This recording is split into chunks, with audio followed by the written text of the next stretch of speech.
padanya untuk terakhir kalinya. Dia juga ingin mengucapkan selamat tinggal kepada kakak perempuannya, tetapi sang kakak tidak memiliki belas kasihan untuk adiknya. Ketika dia tidak memperhatikan, dia memukulnya jatuh ke tanah. Dua pelayan membawa bayi itu ke dunia manusia untuk hidup. Sejak kecil ada banyak burung berputar di sekeliling bayi. Bayi ini adalah yang dipilih oleh Tuhan. Mereka juga mulai berintegrasi ke dalam kehidupan manusia. Waktu berlalu, Diwata berumur 10 tahun. Dia dilahirkan dekat dengan alam. Berdiri di bawah tetapi hanya mengangkat tangannya tinggi-tinggi, pohon mangga meraih gadis kecil untuk ia memetik mangga.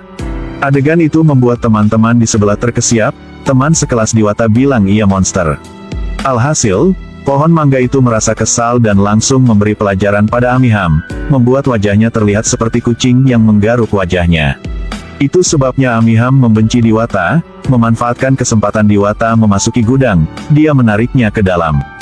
Diwata ada di dalam berteriak minta tolong, tetapi itu adalah akhir sekolah sehingga tidak ada yang mendengarkan. Bayani menunggu di luar sampai malam tetapi masih tidak melihatnya keluar. Diwata di gudang hanya bisa menangis. Pada saat ini, ada ketukan di pintu. Gadis itu sangat ketakutan. Hasilnya, seekor domba mengetuk pintu untuk menyelamatkan gadis kecil.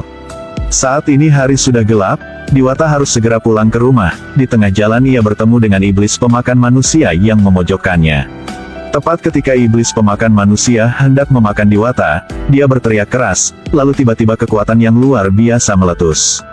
Roh iblis pemakan manusia yang dimurnikan, lalu ia dengan lembut mengobrol dengan Diwata.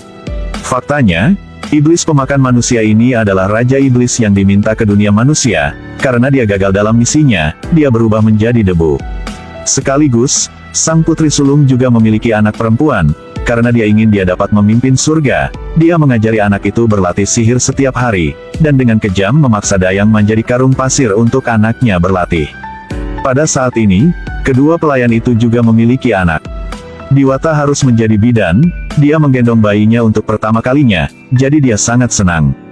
Kehidupan mereka di dunia manusia juga sangat damai. Diwata juga sangat pandai berenang, dalam sekejap umurnya menginjak 18 tahun.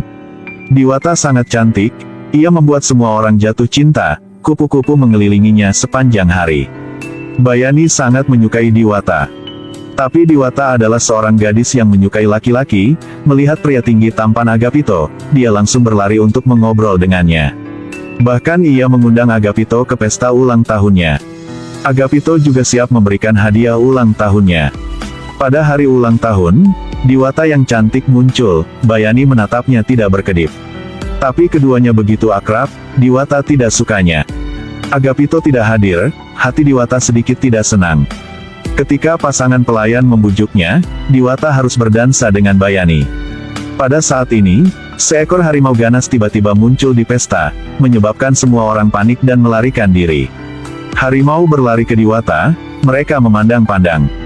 Diwata berteriak ketakutan, tetapi harimau itu berlutut di depannya, benar-benar takluk di hadapannya, lalu melompati tembok dan pergi. Semua orang melihat bahwa bahaya telah berakhir. Pesta dilanjutkan, lalu kembang api selamat ulang tahun.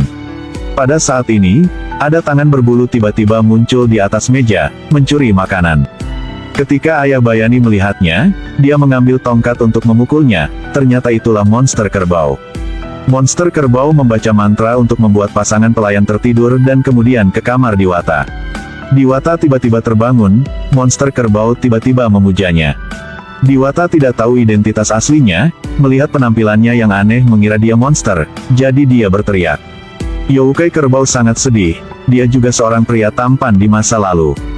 Melihatnya terus berteriak, dia terus berteriak keras, akhirnya mengalahkan suaranya. Dia kemudian memberi Diwata permen, yang dia juga makan tanpa ragu. Youkai kerbau juga dengan sabar menjelaskan identitasnya, bahkan menyuruhnya menyentuh tubuhnya. Kemudian mereka berdua pergi ke dunia lain. Ini adalah surga, rumah yang sebenar Diwata. Dari masa kanak-kanak hingga dewasa, hal-hal aneh terjadi di sekitarnya terlalu banyak, semua karena dia adalah dewi masa depan, penguasa dunia. Diwata meragukan kata-kata Youkai kerbau, sesaat tidak bisa mempercayai fakta ini.